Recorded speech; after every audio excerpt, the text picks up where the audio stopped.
The following is a conversation. It has the features of any conversation, such as imperfectly expressed thoughts, ill-considered opinions, and the notions of several sleep-deprived brains. Try not to get your stethoscope in a twist about it.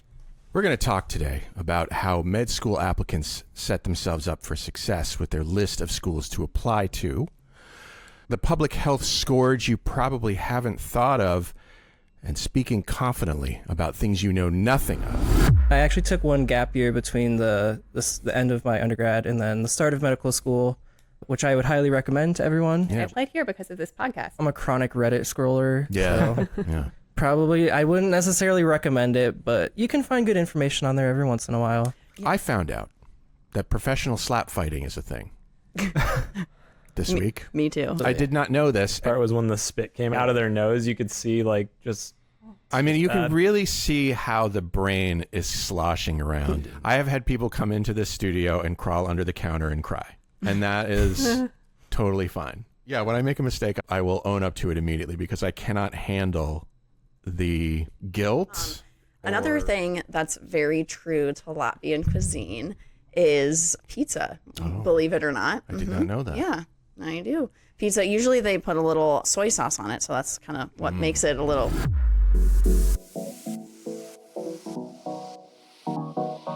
Meandering in the margins of medicine, it's the Shortcoat Podcast. Weird news, fresh views, helpful clues, and interviews. by students, for students. Subscribe to our weekly show at theshortcoat.com. Welcome back to the Shortcoat Podcast, the show that gives you an inside look at medical school from the students drinking from that fire hose. It's a production of the University of Iowa Carver College of Medicine. I'm Dave Etler. With me today in the SCP studio. Nothing stops him. He'll go down fighting. It's M1 Chase Larson. How's it going? She could take a hit like no one else and get right back up. It's M1 Sarah Lowenberg. Ayo. He's bobbing and weaving. You won't lay a hand on him. It's M1 Luke Geis. Hey, everybody. And she's the undisputed champion. Second to none. It's M4 Katie. Hi. I am Kessler. Welcome to the show, Chase. Thank you. What did you do before you came to the Carver College of Medicine? Yeah, so I went to undergrad here at Iowa, which was a great experience. And I actually took one gap year between the end of my undergrad and then the start of medical school, which I would highly recommend to everyone. Yeah, what'd you do? And I worked in research actually across the street at the VA hospital. Right. What'd you research? It was a combination of like endocrine and neuro stuff and kind of the intersection between those. Well, very good. I'm happy to have you here. Thanks Thank for you. coming. I hope Glad to be here. I hope after today you'll want to still come here. We'll see. No promises, right? Yeah, right. Yeah. Well, I guess I have to prove that to you. I want to remind you, Shortcoats, that we're always excited to offer advice about med school, from getting into graduating, and to take suggestions about other topics we can bring you by visiting theshortcoat.com/tellus. Listener Virginia did that, in fact. She wants to hear from you guys about this important topic for pre-meds. Take it away, Virginia. Thank you for the show. It has been a super helpful resource. Could you talk about creating a school list and how to differentiate different schools? Short and sweet, to the point. Appreciate that. There are 195 MD and DO schools that you could apply to. But how do you pick the best ones for you? How did you get, when you were you looking for anything in particular, or was it just vibes? Katie, you're going to have to reach way back for this question. Well, but you don't have to. I'm not picking you out as the person who has to answer first, but. Just feel like a long time ago. Yeah. I was in an unusual situation in that I was living in Texas. So Texas has its own match system for Texas schools exclusively. So it's a whole different thing. And I think, at least for me, it was hard to get interviews outside of Texas because the Texas tuition is so cheap that they probably rightly assume that most people will stay in state. Yeah. But there are multiple schools in Texas. Yes. And I just you applied also to most applied of them. here. Yeah, I did apply here, and I did apply to some other schools outside. I applied here because of this podcast, Dave. What? No way. Yeah. Full circle. You had, I think, Amy from admissions talking about how great it was to have a family here, and I have kids, and that was like, okay, done deal. Okay, so you already had kids and a spouse and all that kind of stuff. So and you that were looking was for good situations. Had to be a good place to live with a family. That was a big criteria. Okay. What about you guys?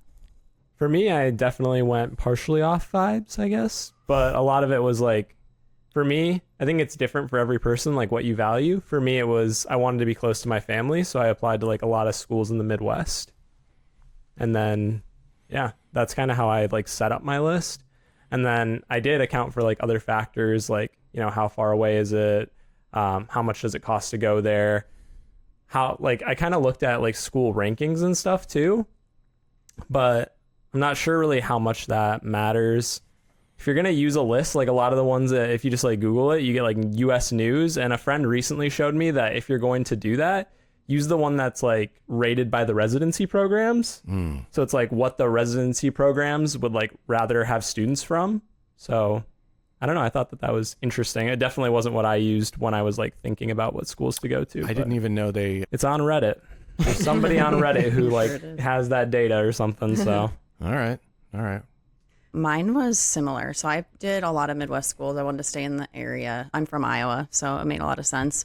Other things that I looked at were like the biggest thing is not just Midwest, but places that I would want to live. So like if I were to get into those schools, I didn't want to be picking places that if I actually got in, I wouldn't want to go to. So what does that mean for you? So like places that I had already been familiar with, or if I had been to, I enjoyed. Like if there was somewhere, I'm trying to think of places that I didn't apply to for certain reasons. What places did you look into and were like, ugh? Well, everywhere except Iowa. There was definitely, I will say there was definitely one that I applied to, didn't realize how religiously affiliated it was, got the secondary application, realized how religiously affiliated it was. And I was asking like about how like the religion like has played a role in your life. And I was like, all right, this ain't for me, and did not fill out that secondary. So things like that's kind of one thing. And I did do a couple like further away schools just because I'd been to that place. Like my dad is from California, so did a couple of Southern California schools, but mostly like close to home because that was pretty important. And also looked at some of the statistics too. I wanted to be realistic. So what kind of statistics? So like MCAT score, GPA.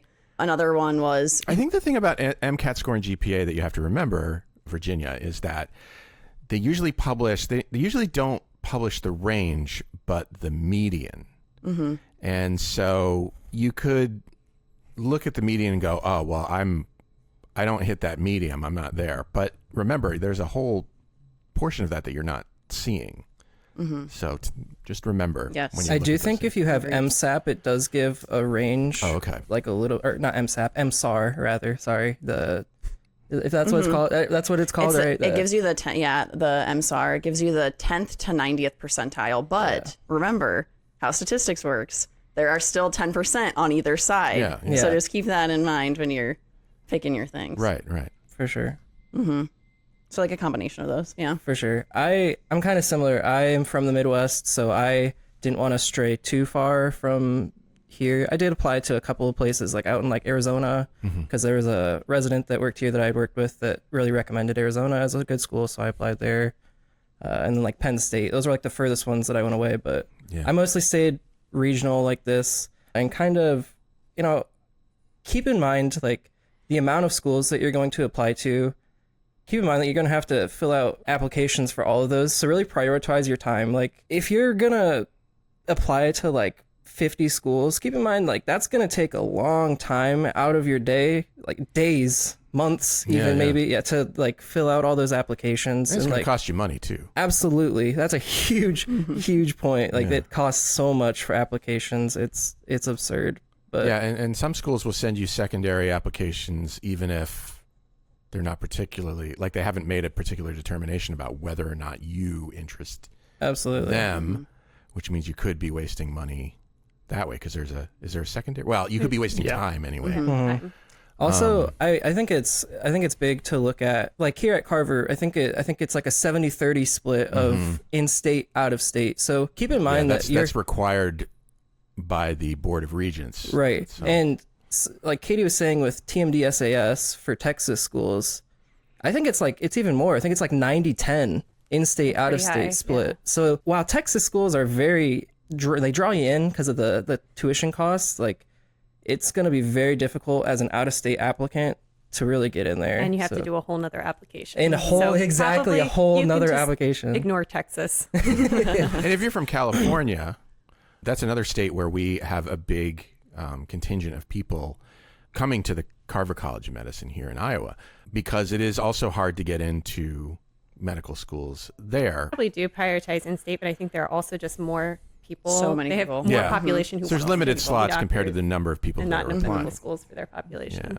A lot of the schools out there are really competitive too. Yeah. Like, yeah. not to say that like every school isn't, but like those schools in particular, like a lot of those are very competitive to get into. So, Yep.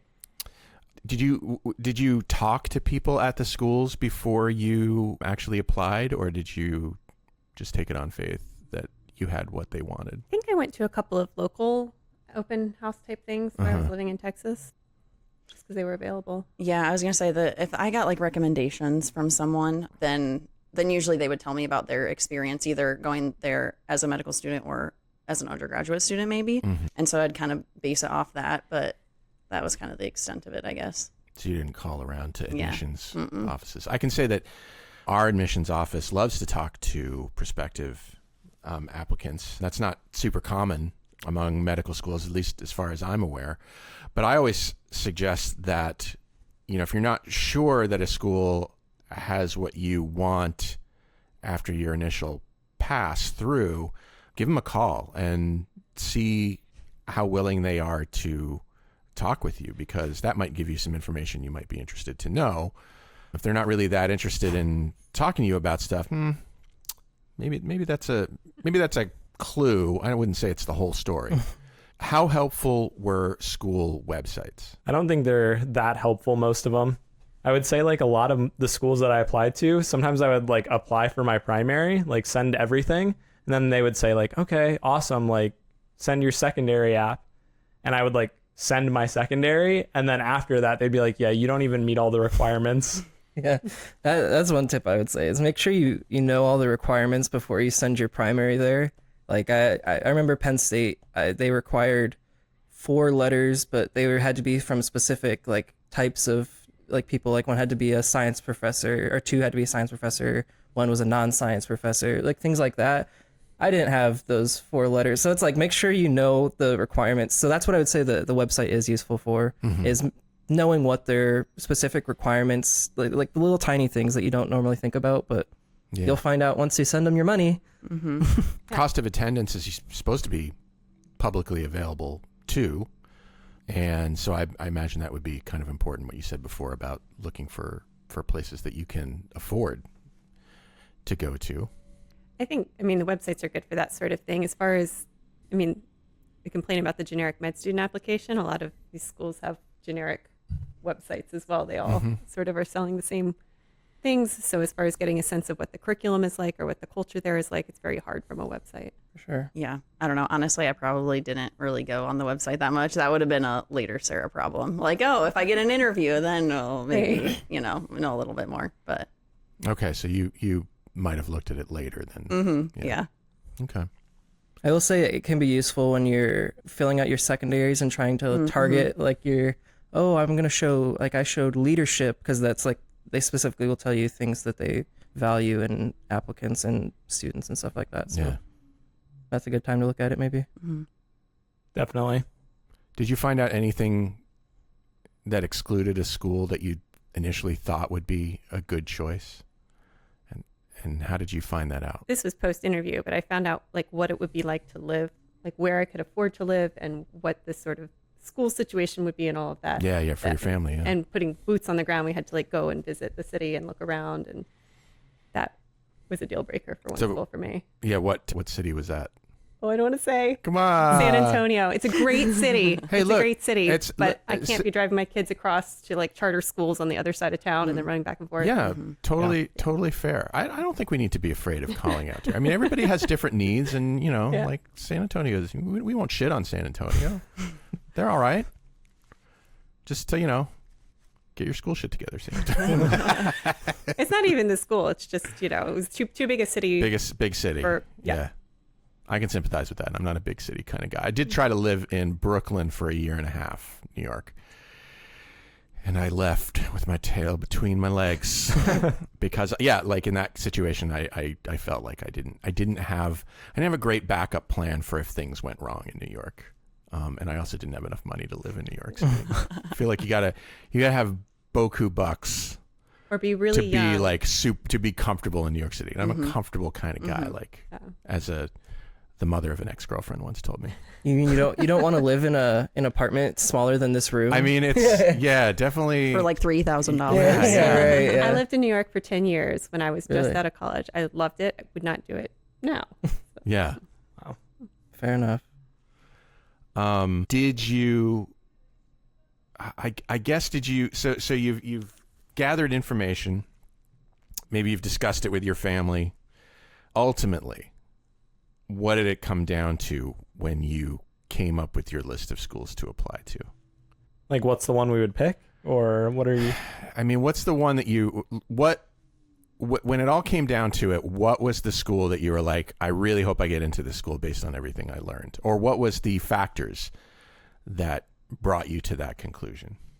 I mean, for me, it was Iowa, but that's because I had shadowed people and they had said, like, a lot of the people who had gone to school here really loved it.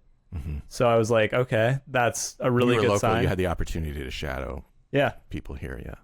Well, I actually shadowed people like in my hometown. So it was like Sioux Falls. So like a lot of people are either they went to South Dakota or Iowa.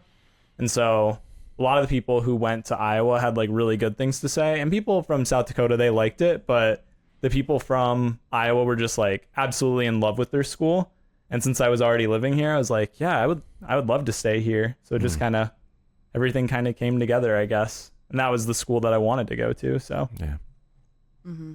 In terms of like overall, like how did I narrow down my school list to like a certain number? I actually limited myself. So I told myself so for the third time that I applied, which would have been for this cycle, I was like, all right, no more than 12. Like I'm not doing, because if not, I would have gone way overboard. So I limited myself to a certain number. And so I'm like, okay, narrow it down to this much. And then I also determined some of those schools by like, if I had already applied the year before and was like, yeah, I think my chances aren't very good. Or I had heard back from them pretty immediately, like, no interview. I was like, okay, well, there's literally no point in applying there again.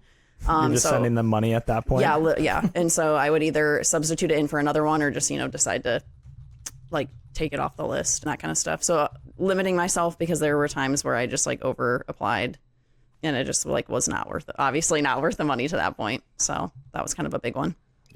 Yeah. The AAMC says the average number of schools applied to is 16. So Mine was 18. It seems oh wow, kind of low, honestly. Yeah. I mean, it's Surprised. based on what people say online. I did 15 the time before, and then I was like, yeah, no, 12, so max 12. I don't know. I will say, someone brought up what you see online. You got to keep in mind that when I'm a chronic Reddit scroller. yeah, So yeah. probably I wouldn't necessarily recommend it, but you can find good information on there every once in a while. Yeah, I will say there was one Excel sheet that somebody had posted to an SDN that like actually gave the percentage of likelihood that you would get in versus, like based on in-state. And I'm not saying that was a great idea, but there were some that it made a lot of sense. Like that also kind of helped me. Because if there was like a 0.1% chance that somebody from out of state was like, there was literally no reason for me to even consider it. But if it was a little higher than that, then it just would, is more reasonable to apply to. So, Yeah. I mean, use it like that. Definitely don't take it as the gospel to, but it can help inform some decisions. This is nice that people share that information. I mean, and do the work to do that. Do the work, yeah. That was a lot of work. Yeah. Well, I hope anything else we should tell Virginia about this topic? Don't go too crazy on your list. Keep it realistic. If you apply to 40 schools or if you apply to 20 schools, I don't necessarily think your chance of getting into one of those schools is going to double. Like, you know what I mean? Like, I don't think it scales or it scales linearly. Like, it's your diminishing returns for how many schools you apply to, for sure. And it's okay to prioritize things like geography and being close to your support network. Yeah, one thing to keep in mind is that all medical schools in the U.S. are accredited by the same body. So you're going to get the same sort of minimum standard of education, meaning that when you get out, you'll be a doctor and a fairly good one, right? I think that maybe the way to differentiate schools, besides all of the things you mentioned, are the opportunities that they provide outside of the curriculum. So that could be something to look at as well. You know, do medical students have some input into the curriculum? Are there, you know, sort of activities that you can join in? We have a lot of, you know, clubs and interest groups here, for instance. Do they have a great podcast that you can Hey, I would say that. part of?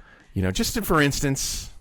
So those would be things I think also to look at, because when it comes down to it, you're going to get the same education. It's also quality of life once you get there. And among the things you can look at it for quality of life is, you know, what kinds of activities do they do? How will your activities at the school build your knowledge and skills and your CV, for instance?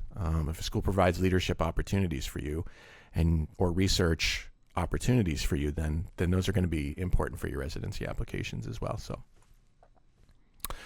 okay, Virginia, good luck with your search. Let me know if we helped you. And you're gonna kill it. Good luck. Sure. You got this. Absolutely. I found out that professional slap fighting is a thing this week. Me too. I did not know this, and it is a public health concern. I'm gonna show you a video. Feel free to react to what you see. Bro. So these are like slow motion slaps. Nothing about this seems like a good idea. I think I'll just come out and say that now. I think this guy's skull came out good. Jeez. And they're like really winding up and going for it, and their faces are wiggling about. You mean to tell me that smacking someone as hard as you can and hoping that they pass out is not a good idea? I mean, it seems.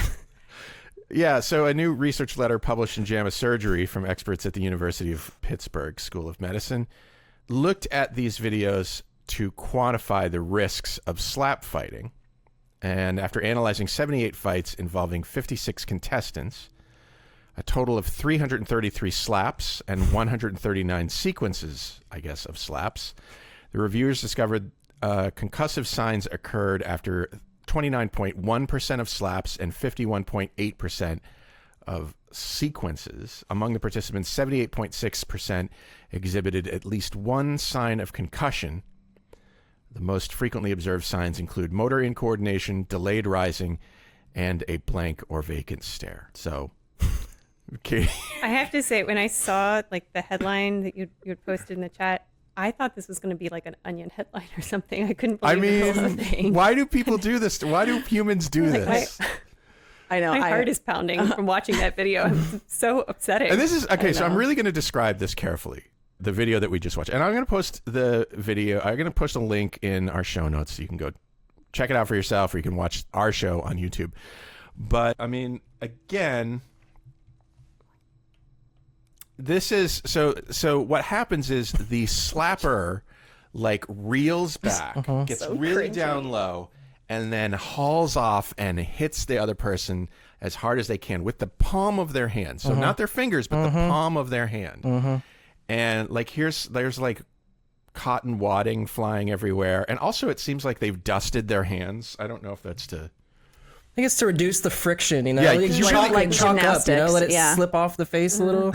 No, I read this headline when you sent it to us, and I was like, this is like Jackass turned into like an official sport. Yeah. It's like, I'm so shocked insane. that no one else... Is this new to everyone else? No, I've heard of this. Yes, okay, I have not this heard is of not this is not new. I don't feel like. No, I no, think this is not pretty. new. Like this is. I've seen videos Well, of so this. official. It has like a whole thing I mean, behind they've it. got a whole Right. like a whole Program or fair what do you? enough. This is like professional. This is a thing you can do for work.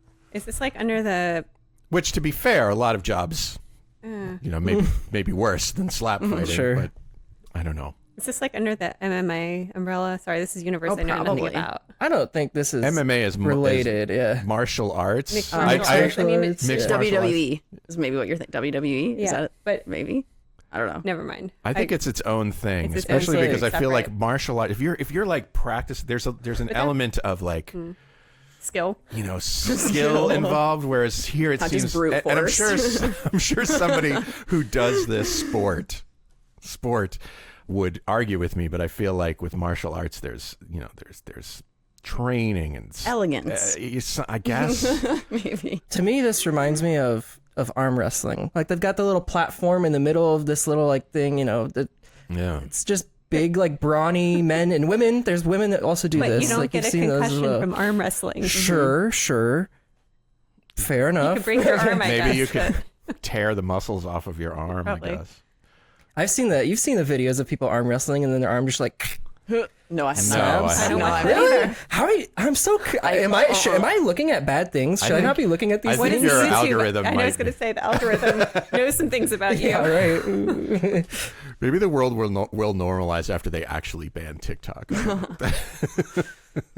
So I have a question. Do we think this is really that different from boxing, though? Well, this is what I'm wondering. Like, there's so many other very violent sports that also I mean, cause- football is an incredibly violent Yeah. sport when you look at it as a concussion risk. I mean, Yeah.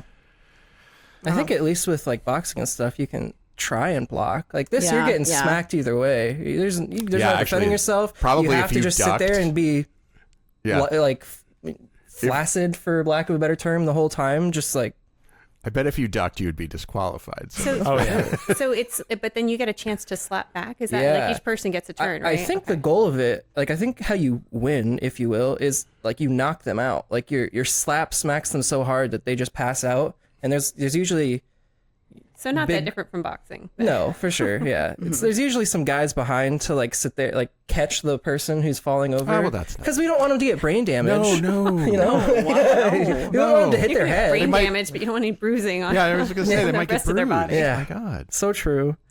This is not it. What other sports can we propose to increase the chances of damage to human beings? How about head first diving into Yes. pools yes. of Don't you dare ask that It's a good question. It can only competition. go downhill from here. Maybe like arrow catching. It's like that knife game with the knife with the hand. Yeah, and you try yeah, to do yeah. it between the fingers. You gotta But do. for We professional. gotta I create think the that's- matrix where you gotta dodge the bullets. Yeah, you yeah. know? Oh my God. Don't try this, please.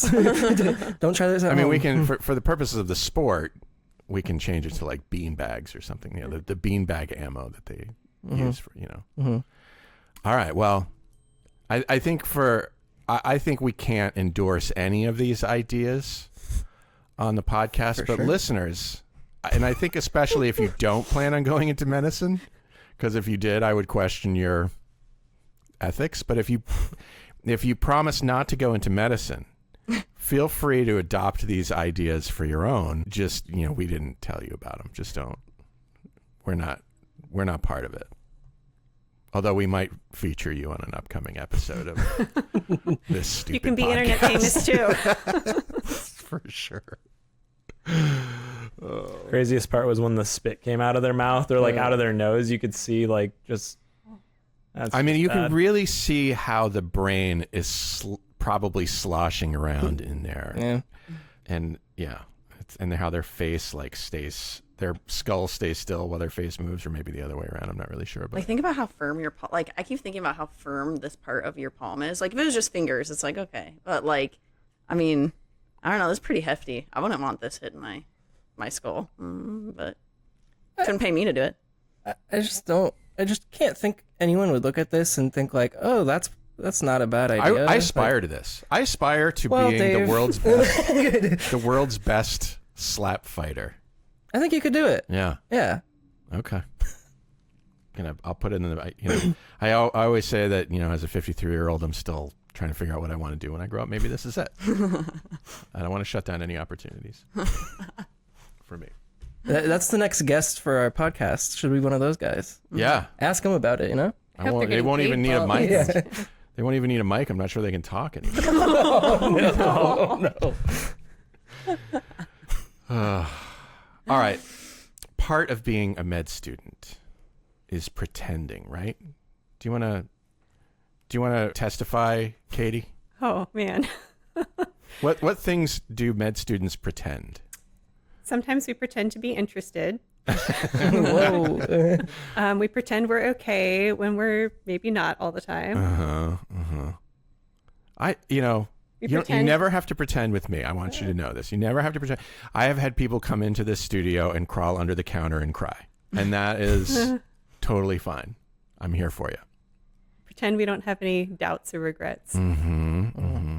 What about pretending that you know things? I was gonna say pretend we know what's going on when we really do not.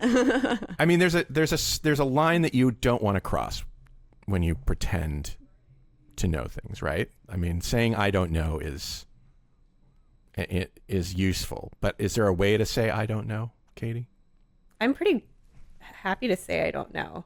Like if I get asked a question I don't know the answer, I'll just say I don't know. Oh, okay. Or if I might have some vague idea, then I'll take a guess and be wrong. And it's just a nice thing about being, I don't know, maybe you guys are wise and you're there already, but it took me a couple of decades and like I just don't care that much.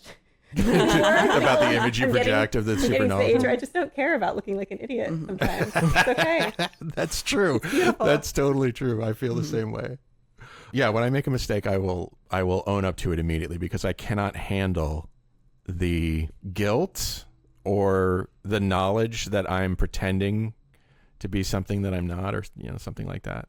I'm like, yep, sorry, I f***ed it up. Here's how I'm going to fix it. Or I don't know. But well, look, whether you're talking about your enthusiasm for surgery, even though you would rather eat a scalpel than hold one, or the joy you feel when being pimped about the role of oxidative stress in virtually anything. I don't know if that actually happens, but I came up with some words there.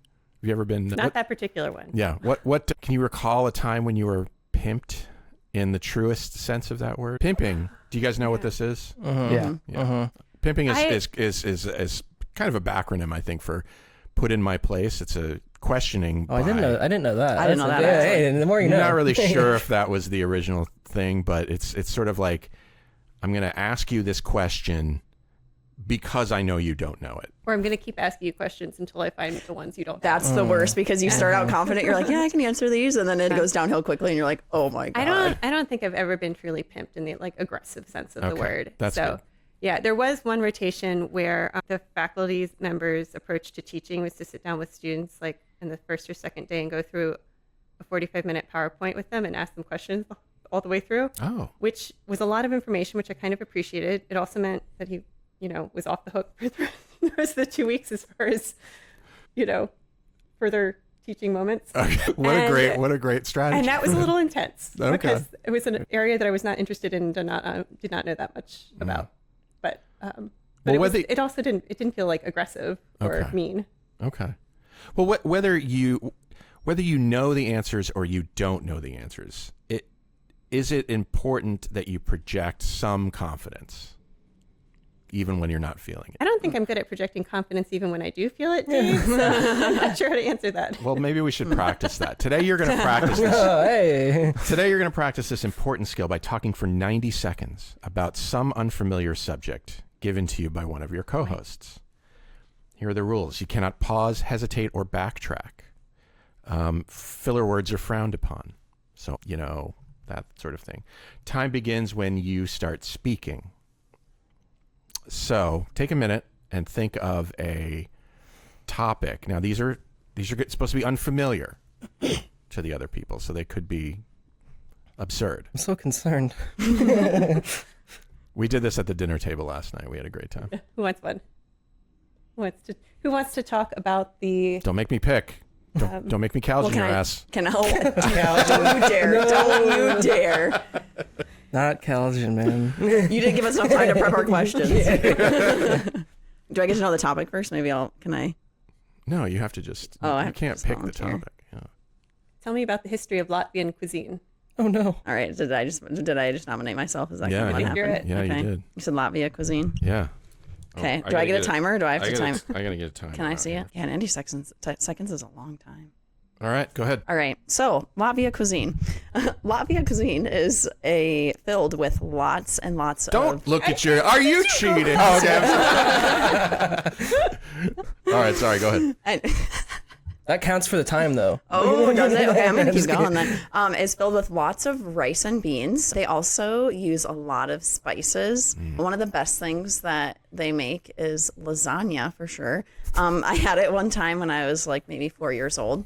Another thing that's very true to Latvian cuisine is pizza, believe it or not. I did not know that. Yeah, now you do. pizza. Usually they put a little soy sauce on it, so that's kind of what makes it a little unique.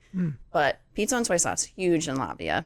We also, now you know, they also do a lot of fresh food. So not just pizza, but also lots of fruits, vegetables, lots of squash specifically. Huge spaghetti squash fans, so I've heard. Spaghetti squash. Yeah, yes. Also do a lot of fried eggs. I don't know, fried eggs are their thing, I guess. And deviled eggs. Anything egg related. Really, they just eat so much stuff in Latvia. So much stuff. So everything, All right. anything you could think of. Time. I feel like you were describing Midwest Italian more than anything else. The deviled That's egg. not Latvian. I mean, is there a big population of Latvians, and is that where deviled eggs come from? The Latvians? Soy sauce on pizza? I don't know. No, I just started naming things that I thought maybe I might have eaten in the last week. Not the soy sauce on pizza, but I kind of I took a creative, I took an artistic, Well, sure. storytelling. Are you Latvian, Katie? Is that why you chose? No, I don't know. It just popped in my head. Okay. That was a good one. Fair enough. All right. I guess you have to propose a subject to somebody else now. Oh, okay. Well, who wants to go? Because maybe that depends on the subject. I can go next. All right. Okay. The life cycle of elephants. The life cycle of elephants. Okay. Or anything elephant related. Wait, what? Anything? Okay. So the life cycle of elephants is very, very important to the ecosystem of Africa. It's very important just in how they nurture their youth. So obviously they're born from two loving elephant parents. Yeah. They will nurture their elephant. Typically, it's very important for elephant parents to give lots and lots of elephant baths in mud. Mud is very important, and you have to fully encapsulate them kind of in mud to get off any of that debris that's all around.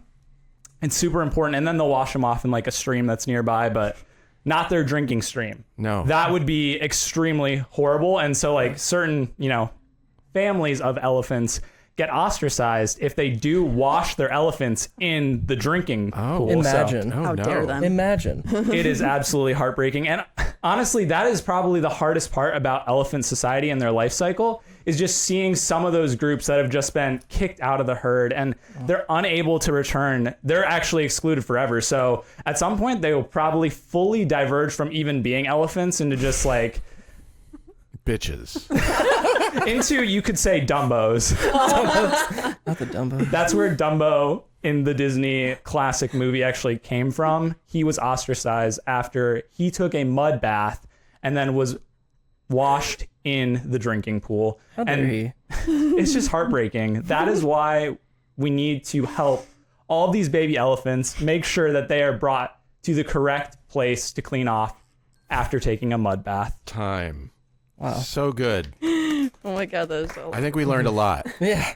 Thank We you. learned a lot So from much. that. I don't know if we learned much about the life cycle, but we at least learned We a learned little bit about the about ostrification of This is an the social important order. ability when you're BSing about something is to Redirection. Yeah, there you go. If you've ever like watched a presidential debate, I feel like you've seen this in action where they ask a question and the question that they answer is the one that they wanted to answer, not the question that they were asked. So keep that in mind. It's a skill that I hadn't. Yeah. All right, your turn to propose a topic. I guess it's me. You want it? Okay. I guess, yeah. I want you to talk about the importance of hosting a very, very fancy dinner party with like world-renowned celebrities. The importance. The importance Sorry, of it. like how you would host it. Like what? Yeah. Oh, let me tell you. Okay. Yeah, I'm excited. Go. Let me tell you. So first, you got to get a very long table. It's not fancy if your table is not 20 feet plus. Clearly. Then you got to get two heads of the table. You sit at one, and then you choose your most important person to sit at the very opposite end. You might think, oh, but I want to talk to them. Absolutely not. They have to sit at the other end of the table. Yeah. Clearly. Tablecloth. Next biggest thing. It's got to be gold fringed. Got to be gold. Not any other color, gold fringe. Fringe. Not the whole thing gold. That's too much. Then you're trying too hard. Yeah. You're trying too hard for sure. You can choose your color, if it's spring, maybe get some nice spring colors, some fall colors. Yeah. Fill it in. Then what you want to cook. Now, you can choose some different things here. Chicken's usually a safe bet, but you got to do some fancy chicken. Have you ever had gold encrusted chicken? No. Probably not, but now you're going to. Okay. Side dishes, rolls. Everyone loves rolls. I mean, come on. Nothing says fancy like rolls. Bread and butter, and if you're feeling really fancy, maybe put out a little bit of olive oil. Get some salt and pepper. You ever had that? That's how you know you're at a fancy place. They got the bread with the olive oil and the salt and pepper. Yeah. That's a key there. Bertucci's does that. Maybe some corn, because we're in Iowa, just some, not on the cob though. That's not fancy. It's got to be off the cob. Corn. Okay. Off the cob for sure. Let's see. Done. Gratuitous amounts of butter is very important always though. Yeah. Yeah, you're done. I would say the fanciest corn is the kind where you have your individual waiter behind you and they take a kernel off. Wowzers. With tweezers. I guess I'm just not on that level yet. Give it to you. Next dinner party. That I feel like that's sort of a P. Diddy Don't bring Diddy into this. I had a sleep study earlier this week. Speaking of P. Diddy. I had a sleep study. We'll come to it. I had a sleep study earlier this week, and the technician who put the electrodes all over my head and body really wanted to talk to me about P. Diddy for some reason. He started off the conversation. He's like, he's in a really low voice kind of. He's like, do you keep up with current events? I'm like, yeah, I try to. And I thought, okay, Ukraine, presidential election. He was like, what do you think of that P. Diddy? I try not to. I've been actively avoiding not thinking about P. Diddy because ew. Yeah. Anyway, 25 years that guy's been sticking electrodes on people. A lot of electrodes. But you're talking about P. Diddy. I was like, Jesus, man. He's been doing. He's run out of conversation topics. He's had to resort to P. Diddy. All right. Very good. I think we learned something. It's time for Katie to do the topic. All right, Katie, please tell me all about the Russian Revolution. Oh no. I feel like I actually should know something about this, and I don't remember And yet anything. no one's going to. All right, here This we is go. like 8th grade. Okay, so the Russian Revolution was a time when there was darkness over the land of Russia because the czars and the czarinas were doing too much ice skating, and they were all over the river in the winter, and they took over the river, and none of the peasants got to ice skate. Oh, shit. And ice skating is the national pastime in Russia besides chess. Yeah. And the czars took all the chessboards away too. Oh, no. And so you can understand why the people had to rise up and overthrow the czardom. For sure. That's kick them out. Yeah. For sure. And also there was this guy named Rasputin. Oh. And he decreed that everyone had to have really long and terrible beards. And it was not in the fashion of the time. And so it was really, it was a fashion revolution as well. They wanted to be able to have, close cropped beards and not terrible long beards. Terrible long beards. So in the middle of the night, the peasants stormed the castle, the palace, the Winter Palace, and they carried off the Tsar and his family, and only the little child was smuggled to safety. I think his name was Nicholas, but it might have been something else. It probably was. Or Nikolai. Okay. That was impressive. I really thought we were gonna get an Elsa in there. Like they left one person in the castle. It was Elsa. So the problem is that there's these fragments of history that I learned at some point in the past. Yeah. But See, I would have just retold the story of Animal Farm. yeah, but there were several revolutions, right? I'm thinking 1918, 17. Something I think like so. that. Yeah. They've gone through some stuff over there. Rasputin had A that. few times, yeah. Rasputin had that dance too. Yeah. You know what I'm talking about? Mm-hmm. I know what you're talking about. You know what I'm talking about. Rasputin. Yeah. Anybody want to give me one? Oh yeah. So true. Krebs cycle. Okay. No, you go. not Krebs cycle. I got this. Anybody want to time me? Got it. Ready when you are. Okay. The Krebs cycle. Very important cycle. It's probably one of the most important cycles of the human body. It's the thing that Krebs discovered it in 1910. And he discovered it by basically, removing a mitochondria from a cell. He was like, let's take that out. And he set it to the side. And the cell, he didn't like it. Cell didn't like it, expressed its discontent. So he put it back in. He was like, something's going on here. The cell is now happy. The cell is excited to have its little friend back. And so what he discovered is that the mitochondria was doing this cycle. And basically what happens is it takes in a molecule called amorphous triphosphate, and it turns it into energy through sort of an oxidative stress reaction that builds up molecules of amorphous triphosphate. And it continues to do this over and over and over again until it builds up a whole shitload of it. And then there's a small, it's very small nuclear explosion. Time. You're good. Did I get it right? Yeah. You just absolutely Pretty much. So close. That was so good. I felt like I was reading the Bing AI, just telling me what the Krebs cycle does. Yeah. It's crazy. I'm really impressed with Dr. Krebs being able to just pick out a single mitochondria. It wasn't easy back then. In 1910 too. You think the corn tweezers was bad? I mean, he really had to get in there. Yeah. Respect to Dr. Krebs. Yeah. Who is Krebs? No idea. Is it Hans? Somehow, Sure. somehow Probably. I feel like his name was I feel like it's got to be. Hans Krebs. Yeah. Good old Hans Krebs. Those little tweezers. Me and my boy. So mitochondria tweezers. I'll just put you right back. Happy again. Yeah. I just imagine that cell has a huge smile like the neutrophils that we saw. Oh no. Oh my god. Do you see smiling neutrophils? Neutrophils like to make faces because of their Emoji multi-lobed faces. nuclei. Oh. You should put in a picture of a smiling neutrophil. I will. Yeah. I'll do that. Reach out to Dr. Swales. Yeah, Dr. Swales Swales has has a a whole lot. collection. I know. If you don't, does he still do the Instagram histology thing? Yeah. I don't think he's What's it posted called? for a couple of years though. Okay. I think he has. Okay, maybe not. All right, maybe I think it's I'm my I bad. Histo. Yeah. I'll put one right here. There we go.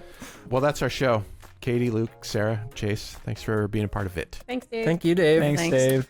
What kind of idiot would I be if I didn't thank you, Shortcoats, for making us a part of your week? If you're new and you like what you heard today for some reason, follow us wherever fine podcasts are available: Spotify, Apple Podcasts, Google Podcasts, YouTube. Shows made possible by a generous donation by Carver College of Medicine student government and ongoing support from the Writing and Humanities program. Our music is by Dr. Vox and Catmosphere. And I'm Dave Etler saying, don't let the besters get you down. Talk to you in 1 week.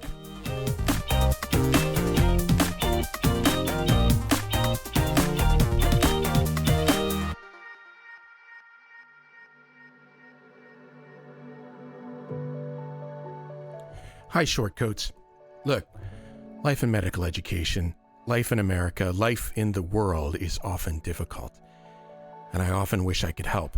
All I have is this podcast, but in my wildest dreams, you have the support you need to lead a life of your choosing.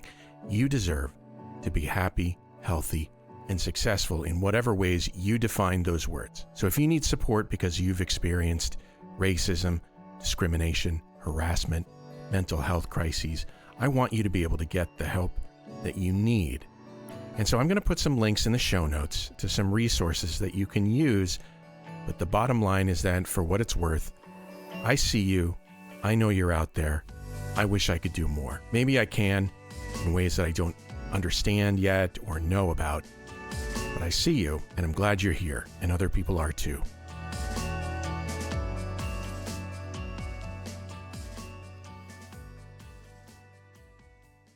This Shortcode podcast is a proud member of the MedEd Media Network. Inspiration, information, and guidance on your journey to medical school and beyond at mededmedia.com.